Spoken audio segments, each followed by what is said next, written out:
Bonjour à tous, merci pour l'introduction et puis merci pour l'invitation. Donc effectivement, je vais vous parler d'un retour d'expérience qui, quand on fait un regard sur le temps arrière, nous a pris déjà 20 ans. Donc c'est voilà, le condensé de 20 ans en 20 minutes. Donc l'objectif ici, c'est d'associer zone de production agricole et préservation des milieux. Et donc on a introduit la notion de zone tampon. Donc vous verrez par la suite le lien avec les solutions fondées sur la nature. Donc pourquoi réaménager l'espace rural? Voilà, le constat, et ça a été déjà mentionné ce matin, l'uniformisation des paysages a contraint la qualité de l'eau, notamment, c'est le domaine sur lequel je travaille, et notamment en dégradant les masses d'eau par les intrants chimiques que sont les nitrates et les pesticides. Donc il y a eu ce remembrement, ce génie rural des années 50-90, donc à uniformiser ce paysage, et avec pour conséquence donc une réduction de la biodiversité et de la capacité de régulation des transferts de contaminants à l'échelle des paysages. Alors comment nous, on est arrivé à faire une zone humide, parce qu'elles sont souvent décriées, notamment par les dernières lois qui ont été votées là, sur le moratoire sur les zones humides. Comment on est arrivé à faire ça avec les agriculteurs? Ça nous a pris beaucoup de temps. Et ça fait partie aussi des points sur les solutions fondées sur la nature. Et donc voilà, je vais vous expliquer un peu comment on est arrivé à ce résultat-là.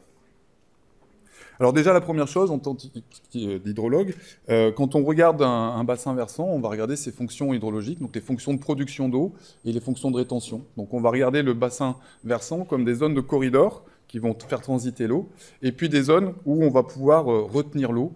Donc la première interface, c'est le sol. Donc il faut effectivement préserver les sols et toutes les actions qui cherchent à valoriser le sol et à mettre le sol en avant sont importantes.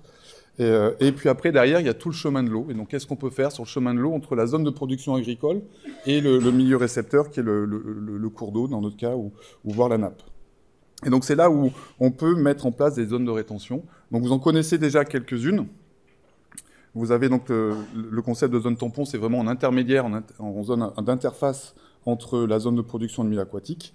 Et parmi ces zones tampons, vous avez les bandes rivulaires, qui sont considérées comme certains comme épiderme des rivières, donc pour protéger notamment de l'érosion ou de transfert de soluté par ruissellement de surface.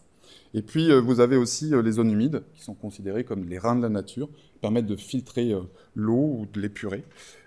Et donc dans certains cas, selon le diagnostic hydrologique, on va pouvoir utiliser l'un. Donc il y en a quelques-unes qui sont réglementées et obligatoires, comme les bandes enherbées le long des cours d'eau. Puis il y en a d'autres où on a encore des travaux de recherche à faire pour que ça passe dans la réglementation. Donc là, je vais vous parler des zones tampons humides artificielles. Donc ce n'est pas des zones humides au sens de la réglementation, c'est-à-dire des zones à protéger. C'est des zones tampons, donc cette fonction tampon que l'on cherche à mettre en avant, mais qui va, par son côté, son fonctionnement, reproduire le fonctionnement d'une zone humide, et qui va offrir aussi d'autres bouquets de services que je vais détailler par la suite. Donc en termes de sémantique, quand j'ai commencé, donc vous verrez sur la frise chronologique du projet, en 2005, on ne parlait pas de solutions fondées sur la nature. On parlait à cette époque-là de zone tampon. Donc j'étais en groupe zone tampon piloté par les ministères de l'écologie. Et puis sont venus aussi les termes d'infrastructure, les infrastructures vertes. Il y a l'agroécologie, puis il y a eu aussi le génie écologique dans les années 2010, où il y a eu un livre qui a été publié par mon collègue Freddy Ray sur l'ingénierie écologique de la recherche à la réalisation, qui était par ou pour le vivant. Donc là, on essayait de structurer une discipline qui émergeait. Et puis est arrivé dans les années 2018-2016, par l'ONU et puis après par l'UICN, le concept de solutions fondées sur la nature. Donc déjà, ça pose une question de durabilité des termes. On parlait de durabilité ce matin. Donc il y a des effets de mode, mais il y a aussi cet effet-là de termes. Donc chaque terme a ses propres contraintes et ses propres définitions, mais au final, c'est toujours la même chose. On essaye toujours de se baser sur les fonctionnements naturels pour arriver à tirer un service, à extraire un service qui puisse rendre derrière, rééquilibrer les désordres générés par l'activité humaine. Alors je vous ai mis ici les 8 critères. Donc, on parlait des critères des solutions fondées sur la nature. Donc, répondre à un défi sociétal, conception à l'échelle, gain de biodiversité et intégrité, donc on y reviendra tout à l'heure, faisabilité économique, gouvernance, équilibre des compromis. Et donc je vais essayer de balayer tous ces critères-là, alors pas tous, hein, mais quelques-uns, les illustrer par rapport à ce que nous on a vu sur le terrain, sur la problématique qui nous concerne sur la qualité de l'eau. Donc le contexte, on est en Seine-et-Marne. Donc on a été sollicité par l'association Acubri, qui est en charge de l'usage, du bon usage de la nappe de Champigny, donc qui alimente 1,5 million de Franciliens. Et il y a une problématique particulière liée à son fonctionnement. C'est-à-dire que la nappe est alimentée par de la recharge classique, mais aussi par des zones d'infiltration préférentielles. Ces zones d'infiltration préférentielles sont des zones d'engouffrement. Donc vous avez de l'eau dans un fossé, et puis d'un seul coup, vous avez un trou, et l'eau va directement à la nappe. Et donc, quand on fait le diagnostic sur ces territoires-là, on est dans la Brie. Donc la Brie, bon, aujourd'hui, il n'y a plus trop de vaches. Et la Brie est plutôt connue pour être le grenier à blé de Paris. Et donc on a des sols limoneux qui sont très productifs. Et donc on a une agriculture intensive. Et comme on est sur des sols limoneux hydromorphes, c'est-à-dire qui ne laissent pas passer l'eau d'infiltration profonde, ces sols-là ont été drainés. Donc avec des tuyaux perforés installés tous les 12 mètres. Donc, ce qui fait à peu près 1 km de tuyaux par hectare. Donc, vous voyez, c'était assez gros.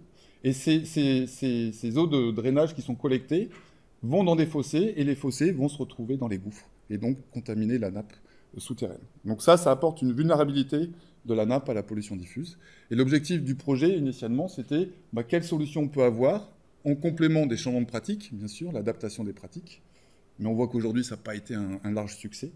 Est-ce qu'on peut aménager le territoire en essayant de retenir ces contaminants le plus proche possible de la source et qui soient loin de la nappe pour pouvoir la préserver. Donc sur le territoire sur lequel on a travaillé avec Acubri, c'est un petit bassin versant, donc qui se situe sur la commune de Rampillon, entre Melun et Provins, donc c'est à 70 km à l'est de Paris. Et on a un territoire, vous voyez, qui est complètement homogène, en grande culture, avec des fossés qui sont bien rectilignes, des secteurs qui sont busés, et vous voyez du recalibrage qui a été fait. Et puis le rue des Gouffres se jette dans la forêt des Gouffres. Et donc il n'y a pas d'exutoire derrière. Et toute l'eau est infiltrée ici pour aller directement dans la nappe. Et donc à partir de processus, que je vais détailler rapidement par la suite, on a réussi à faire construire une zone tampomine artificielle qui fait à peu près 1,5 hectare, dans lequel on a un suivi scientifique où on mesure ce qui rentre, ce qui sort, et puis derrière d'autres processus que je détaillerai par la suite. Donc c'est un projet, donc ici c'est la frise chronologique. Alors juste pour vous insister sur le fait qu'au début, la question, le défi sociétal, c'était la protection de la ressource en eau.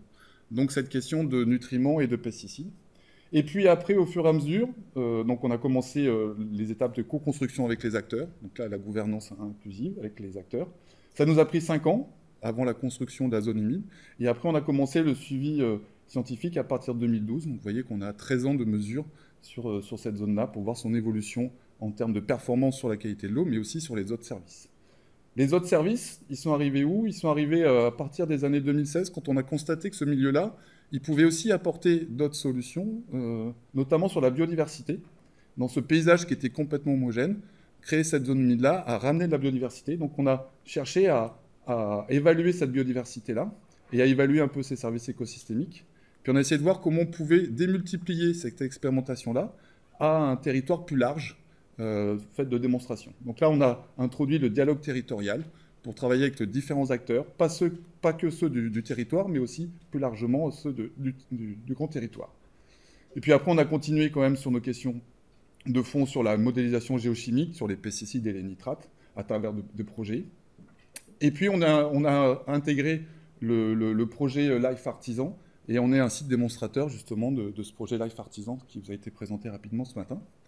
Et puis, on continue sur les travaux sur d'autres aspects qu'on n'avait pas imaginés au départ, notamment l'impact écotoxicologique, puisque c'est un milieu dont on va piéger des pesticides, mais qui est aussi un refuge de biodiversité. Donc voilà, on a développé quelques méthodes là-dessus. Et puis maintenant, on travaille sur des questions de modélisation carbone, de bilan carbone de la zone humide. Et là, la zone humide ici est un living lab pour un projet européen. Et on aimerait aller jusqu'en 2028 pour refaire un inventaire de biodiversité pour voir la trajectoire écologique de notre zone tampon. Donc vous voyez, c'est un ensemble de projets qui nous a construits au départ. Donc il y a plein de questions qui n'étaient pas abordées initialement, qui sont venues au fur et à mesure et qui ont généré aussi l'interdisciplinarité et une augmentation de la connaissance. Et là, aujourd'hui, on peut dire, effectivement, cette zone tampon, elle répond aux critères de SFM. Alors, notre objectif à nous, en tant que scientifiques, c'est de documenter. C'est-à-dire qu'on entend beaucoup parler de l'efficacité ou autre, et donc ce qu'on cherche à faire, nous, c'est à comprendre cette efficacité-là et à documenter pour aider les décideurs à dire, bah voilà, on a une zone humide qu'on a construite liée à un compromis avec les acteurs, on n'a que 0,5 hectares. Voilà. Si ça avait été plus grand, quelle réponse on aurait pu avoir? Donc tout ça, on essaye d'apporter de la connaissance là-dessus et le transférer. Donc voilà, c'est un objectif d'évaluation, de documentation et de compréhension des processus pour répondre à ces enjeux. Alors sur la partie dialogue territorial, donc j'ai coordonné un projet de territoire qui s'appelait Brio. Et là, on a essayé de travailler avec les acteurs, notamment sur les questions de perception.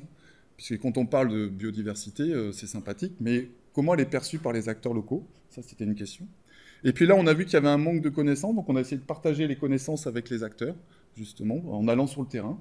On a discuté de différents scénarios, on a construit des actions collectives, on a fait des jeux de rôle qui permettaient aux acteurs de jouer un rôle d'aménagement du territoire sans risque, puisque c'était un jeu, et de voir en fait quels étaient les freins ou les leviers qui permettaient de changer la trajectoire du territoire.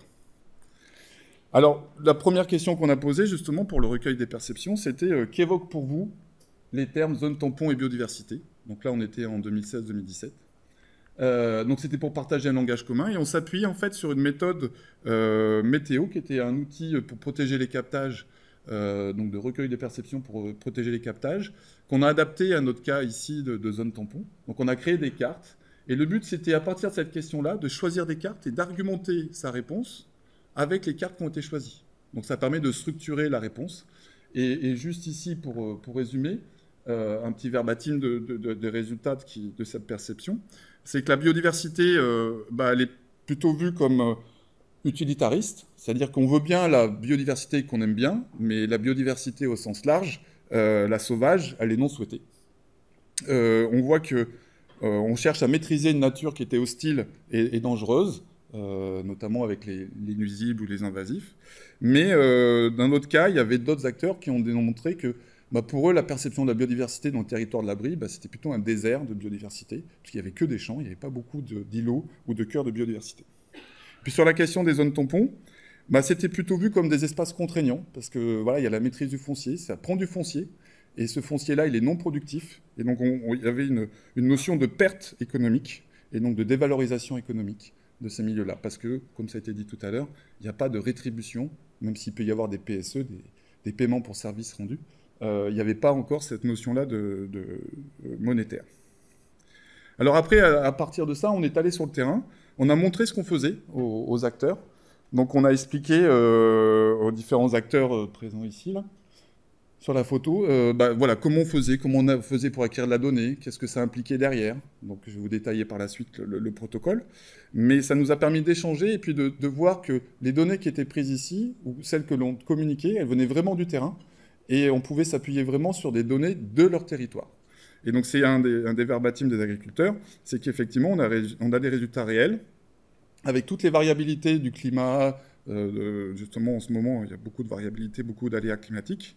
Et donc voilà, là, je trouve qu'on est dans la réalité de l'utilisation, c'était vraiment ce concept-là. Et quand on fait des visites avec d'autres groupes d'agriculteurs, quand nos agriculteurs à nous viennent pour témoigner, cet échange-là, voilà, c'est possible de faire ça et ça n'apporte pas beaucoup de contraintes, trop de contraintes derrière sur la conduite des exploitations.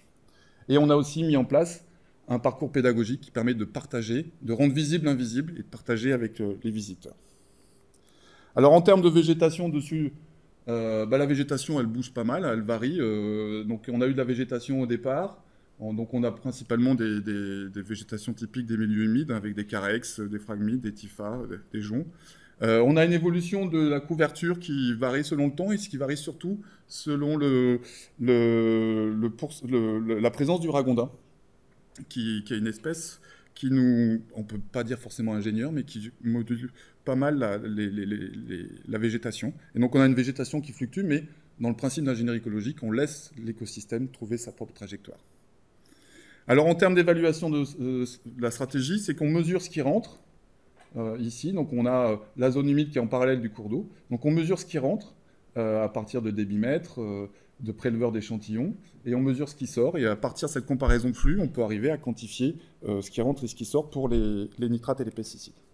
Alors pour les nitrates, ce que l'on a ici, donc là, la courbe en bleu, ce sont les débits, en rouge, ce sont les concentrations à l'entrée de la zone humide, et en vert, c'est la concentration à la sortie.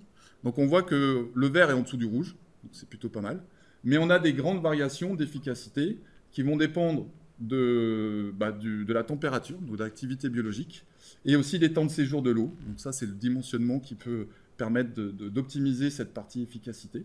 Mais voilà, ces suivis à haute fréquence nous ont permis de mieux comprendre ce qui se passait et mieux illustrer les différents processus majeurs. Alors, ce qu'on cherche à faire par rapport au nitrate qui est ici, il y a une partie qui peut être prélevée par la plante, mais elle est relativement faible. Ce qu'on cherche à faire, c'est dénitrifier, c'est-à-dire transformer ces nitrates en N2, donc par un processus de respiration des micro-organismes, à l'interface eau-sédiment. Et donc, dans notre cas, c'est vraiment le sédiment, l'interface eau-sédiment, qui est le réacteur qui permet de dénitrifier. Donc, on a une baisse de 20 mg par litre des nitrates. 80% des concentrations sont inférieures à 50 mg par litre. Et au final, en termes de N2O, on produit moins de 0,15% de ce qui est dénitrifié. Donc, on ne transforme pas une pollution aquatique dans une pollution atmosphérique. Donc, on a fait des bilans de masse pour montrer que le prélèvement par la végétation, ça marche que quand la végétation est active, c'est-à-dire entre avril et juin. Mais le reste du temps, en sénescence, elle n'absorbe plus grand-chose. Mais ça contribue quand même à 11%. Mais le principal moteur, vous voyez, c'est la dénitrification. Pour les pesticides, c'est un peu plus compliqué. Parce qu'on n'a pas de processus derrière qui vont, comme pour les nitrates, dénitrifier, qui vont transformer complètement ces pesticides dans des molécules inertes.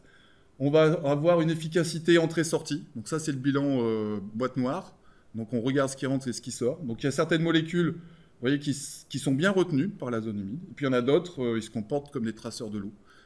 Donc il y a quelques pesticides qui sont bien connus, comme le glyphosate ou l'atrazine ou d'autres molécules. On a cherché quand même à aller un peu plus loin, à faire des mésocosmes et à mieux comprendre ce qui se passe à l'intérieur. Mais ça permet déjà de communiquer avec les agriculteurs pour leur dire, voilà, essayez d'utiliser plus ces molécules-là que celles-là, parce que le milieu pourra mieux les retenir. Mais dans les processus, ce qu'on va avoir, c'est surtout du piégeage. Donc les pesticides ici ne vont pas être dégradés. Bon, on a tout un pan de connaissances à développer sur les métabolites, les produits de dégradation et de transformation des pesticides. Mais ils vont être surtout retenus. Donc ils vont être piégés par la zone humide. Donc si on piège la zone humide dans un milieu qui est très riche en biodiversité, donc on a fait un inventaire de biodiversité sur 8 actions différents, et on voit que par rapport à une zone qui fait 200 km², notre hectare de zone humide regorge déjà de 96% des espèces présentes dans le grand territoire. Les amphibiens, on a 73%, donc c'est un milieu qui est vraiment très riche en biodiversité. Donc il y a une zone refuge, mais on y stocke des pesticides. Donc la question suivante que l'on s'est posée, c'est est-ce que ce refuge-là ne devient pas un piège écologique? Donc on a regardé ça avec des travaux d'un doctorant qui a fini en 2025. Donc on a comparé notre zone humide avec d'autres mares en milieu agricole, forestier, avec différents gradients de pesticides. Et donc à l'intérieur, on a même trouvé au parc de Sceaux un milieu où il y avait 0 pesticides. Donc ça a été un témoin assez intéressant. Donc on a comparé ça sur les crapauds communs et la grenouille verte. Et on l'a comparé comment? En prenant du matériel enzymatique dans la bouche du crapaud. Donc on sortait du Covid. Donc voilà, c'était l'analogie avec les prélèvements qu'on a tous eus en mémoire trifouillés dans le nez. Là, on va plutôt dans la bouche de l'amphibien pour prélever de matériel enzymatique. Et on essaye d'extraire en fait les activités enzymatiques qui sont liées à des activités de détoxification ou des impacts neurologiques. Et donc à partir d'analyses derrière, on a pu mettre en évidence que pour le crapaud commun, qui est dans une période de reproduction dans la mare au mois de mars, où on n'a pas trop de transfert de pesticides et où il ne va dans l'eau que pendant une semaine sans se nourrir, donc il est assez peu impacté. Par contre, la grenouille verte, qui passe beaucoup plus de temps dans la zone tampon, va être beaucoup plus exposée aux pesticides, et on a des réponses qui sont beaucoup plus fortes sur la grenouille verte que sur le crapaud commun. Donc en conclusion ici, donc nos zones humides, effectivement, c'est des solutions techniques basées sur la nature, avec une forte valeur écologique. Et là où je vais insister, c'est qu'il faut accepter la variabilité d'efficacité. Vous voyez, en hiver, c'est moins efficace que l'été. Quand il y a les gros coups d'eau, c'est moins efficace que quand on a des écoulements plus lents. Donc il faut accepter ça. Ce n'est pas un système bouton où ça marche pas. C'est un système qui doit s'adapter. Nous devons nous adapter justement à son fonctionnement. Et donc les SFN ne sont pas un permis de polluer. Ça permet de retenir et de favoriser des processus d'auto-épuration. mais ça ne permet pas d'enlever tout le problème. Donc il faut mettre en place des actions et insister sur ces actions en amont, notamment sur les pratiques agricoles. Et donc on a encore des enjeux scientifiques sur le long terme. Là, on est sur un projet de 20 ans, on espère continuer encore un peu. Mais vous voyez, on a eu beaucoup de projets, donc on cherche toujours des financements. Mais c'est l'intérêt d'un site démonstrateur, parce que ça rend concret un concept que l'on peut avoir ici en salle, mais quand on va le voir sur le terrain, tout de suite, ça évoque de nouvelles questions. Et quand on fait des visites, ça dure toujours assez longtemps. Et donc cette zone humide-là, elle répond bien aux enjeux des SFN par rapport à la multifonctionnalité. Et donc ça fait une opportunité pour aménager les territoires et pour préserver justement leur dynamique de résilience. Et donc voilà, c'est un travail collectif qui a eu pas mal de partenaires et puis des financeurs aussi assez variés. Et puis on a eu aussi, vous avez vu quelques illustrations de Clé de 12 lors d'un projet qu'on a fait avec lui. Et puis si vous voulez avoir plus d'informations, il y a aussi une liste de références techniques, outre les articles scientifiques, mais qui sont disponibles aussi avec quelques vidéos. Voilà, je vous remercie.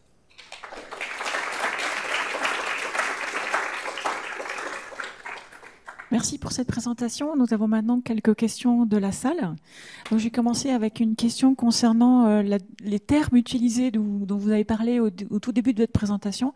Est-ce que de changer les termes avec lesquels vous utilisez, avec l'historique jusqu'au génie écologique, est-ce que ça a changé quelque chose au fond dans vos dialogues avec les acteurs et parties prenantes ou pas? Alors, avec les acteurs, c'est vrai qu'ils sont un peu perdus, c'est clair. Alors on n'insiste pas forcément, on est resté sur notre terme de zone tampon. Donc, dans le territoire, elle est connue comme la zone tampon de Rampillon. Après, plus largement, oui, ça pose des questions sur cette évolution-là, parce que chaque terme a ses propres spécificités, son propre cadre. Au fond, c'est toujours de l'écologie, c'est toujours du fonctionnement, on essaie toujours de mimer un fonctionnement naturel, mais les objectifs, les finalités ne sont pas toujours les mêmes. Donc effectivement, ça peut perturber et ça peut brouiller les pistes. Et moi, ce qui me gêne plus, c'est la durabilité. Parce qu'on a investi du temps dans la structuration du génie écologique, l'ingénierie écologique. On avait reçu le prix du génie écologique en 2014 sur cette expérimentation-là. Aujourd'hui, on n'entend plus parler d'ingénierie écologique. Donc voilà, c'est un peu ça qui me chagrine un peu. C'est voilà, cet effet de mode-là, ça va durer combien de temps? Oui, donc une meilleure pérennité des termes voilà, choisis. Les termes. On en choisit un. Voilà, ils ne sont pas tous excellents, ils ont tous ces avantages, inconvénients, mais voilà, stabilisons pour que justement le public s'y retrouve derrière. Et c'est vrai que le terme solution, on présente une solution. Et est-ce que c'était un frein ou une complexification de l'engagement des parties prenantes des différents acteurs sur le terrain dans cet exercice? Oui, l'idée de base du projet Brio au départ, c'était de se dire on a un monde agricole et un monde de l'eau qui s'opposent. Et on s'est dit la biodiversité, tout le monde aime ça, la biodiversité, les oiseaux, donc ça va être le juge de paix. Et c'est pour ça que l'outil perception là, qu'on a développé a permis de recueillir ce que pensaient les gens. Et on a vu que la biodiversité, non, c'était une vision très utilitariste. Et notamment sur ce concept de zone tampon, quand on a posé dans la question qu'est-ce que ça vous évoque, il n'y avait pas de réponse derrière. Donc on voyait qu'il y avait un déficit de communication et de transfert. Donc on a insisté un peu là-dessus pour partager et aller sur le terrain, partager avec les acteurs a été un moment d'échange assez intéressant. Et du coup, par rapport à ces acteurs, y a-t-il eu des changements de pratiques? Alors, sur les pratiques agricoles, on n'a pas vu, parce qu'on suit les pratiques agricoles aussi, on les a suivies jusqu'en 2020, on n'a vu aucune diminution, aucun changement. Voilà, c'est parce qu'il y a les coopératives derrière, dans les jeux de rôle, c'est ce qu'on a mis en évidence. Le maire, il ne peut pas faire grand-chose pour son territoire, par contre, la coopérative agricole a un pouvoir derrière d'orientation. Donc voilà, mais dans la façon de faire entre les agriculteurs qui étaient très réticents au départ, quand on a commencé en 2005, c'était assez dur d'aller les rencontres, enfin pas les rencontres, il n'y a jamais eu de violence, rien du tout, mais c'était, voilà, il fallait convaincre, voilà, on n'est pas responsable, on utilise des produits homologués, c'est pas nous. Donc il a fallu montrer et convaincre les plus réticents qu'ils avaient un rôle là-dedans. Et donc après, derrière, maintenant, quand on fait des visites terrain, on invite les agriculteurs à témoigner et ce sont nos meilleurs ambassadeurs. D'ailleurs, il y a même un des agriculteurs qui est élu responsable de l'eau dans sa commune. Donc voilà, il y a quand même une évolution et une sensibilisation derrière. Et du coup, si c'est une expérimentation sur un territoire, du coup, par rapport à un changement d'échelle, est-ce que du coup, vous pensez qu'il y a une systématisation, quelque chose qui pourrait être étendu à l'avenir Alors sur la multiplication, on a fait un guide technique qui permet de diffuser, de rendre accessibles ces données-là. On reçoit régulièrement des demandes d'aide justement pour les mettre en place. Donc maintenant, il y a une 50aine qui ont été construites. Sur tout nouveau réseau de drainage, il faut que ça soit accompagné de sa zone tampon. Donc ils prennent en compte ces résultats-là. Le service de police de l'eau demande, voilà, si faire de la compensation, on parlait de RC ce matin, oui, il y a de la compensation en lien avec ça. Donc voilà, alors on n'est pas sur une démultiplication systématique parce qu'il y a 2 millions d'hectares qui sont drainés et qui sont déjà drainés, donc les gens ne vont pas en faire, mais tous les nouveaux projets, il y a ça, cette demande-là. Et puis il y a des territoires de plus en plus qui sont confrontés à ces problèmes de pollution diffuse, de nitrates et de pesticides. Et donc on a, voilà, ça se multiplie, mais ça prend du temps. Oui, certes, ça Ça demande du foncier, donc la maîtrise du foncier, c'est une des clés. Merci beaucoup. J'ai encore une dernière question. Peut-être, du coup, quelqu'un parlait ce matin de pollueur-payeur à la place de polluer-payeur. Et du coup, donc finalement, qui finance la dépollution de ces produits chimiques agricoles qui s'infiltrent dans l'eau et les sols Oui, alors cette question du financement, c'est... Alors ici, sur l'expérimentation, on a eu un financement par l'Agence de l'eau au début pour la construction. Mais ce qu'il faut voir, c'est que là, je vous ai présenté celle qui avait été la plus grande, celle qui avait été rachetée... Enfin, le foncier avait été racheté par le syndicat de Rivière et qui le gère maintenant. Mais il y a les agriculteurs aussi ont fait sur leur propre foncier des aménagements. Donc voilà, il y a d'un autre côté, la zone humide, elles existent toujours. Il y a un agriculteur qui m'avait dit ouais, tu me creuses ton truc là, mais si ça marche pas, je rebouche tout. Bon, on est en 2025, la terre est toujours là, il n'a pas rebouché, donc ça reste. Et c'est quelque chose aussi pour les agriculteurs de dire on fait quelque chose et ça se voit. Parce que quand ils reçoivent des mesures agroenvironnementales et climatiques, les MEEC, ça dure 4 ans. Et au bout de 4 ans, ça s'arrête et ça se voit plus. On voit plus les efforts qu'ils font à traiter peut-être à des meilleurs moments ou autre. Alors que la zone humide, ici, elle se voit et ça prouve, voilà, ils prouvent qu'ils font quelque chose. Donc, ils prennent du foncier chez eux. Les travaux, effectivement, ils ont été payés par la collectivité. Mais le foncier, ils l'ont mis à disposition pour cette exploitation. Donc, c'est mi-pollueur-payeur. On n'est pas encore au 100%, mais voilà. Et cette expérimentation, elle n'est pas terminée, du coup? Elle n'est pas terminée, donc on envisage d'aller... Donc, la fin du projet artisan, c'est 2027. On espère pouvoir faire le bilan de l'inventaire de biodiversité pour étudier la trajectoire sur les 17 années. Et après, c'est encore l'inconnu, on verra suivant les forces vives et les financements. Donc affaire à suivre. Affaire à suivre. Eh bien, merci beaucoup donc, pour votre présentation et votre réponse à ces questions. Merci.